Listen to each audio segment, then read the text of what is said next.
అతిసార వ్యాధిపై ప్రతి ఒక్కరికి అవగాహన కల్పించాలన్నారు ఎమ్మెల్యే గద్దె రామ్మోహన్. వ్యాధి నియంత్రించేందుకు వ్యాక్సినేషన్ ప్రక్రియ తప్పనిసరని తెలిపారు. 6 వారాల పాటు ఏపీ మొత్తం అవగాహన సదస్సులు నిర్వహిస్తామని చెప్పారు రామ్మోహన్. ఈ రోజున స్టాప్ డయేరియా అంటే అతిసార వ్యాధిని అరికట్టండి, నియంత్రించండి, దాని నుంచి పిల్లలను కాపాడుకోండి అనే కార్యక్రమం. ఇది 6 వారాల పాటు ఈ కార్యక్రమం ఉంటుంది.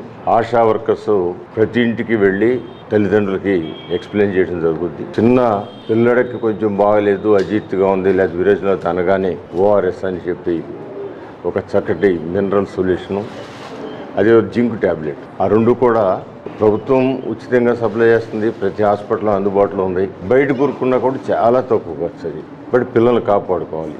అందువల్ల ఆ కార్యక్రమాన్ని 6 వారాల పాటు ఇవాళ ప్రారంభోత్సవం చేసుకోవడం జరిగింది.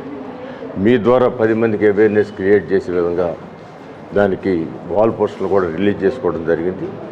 ప్రతి చోట కూడా వాల్ పోస్టులు వేయబడతాయి.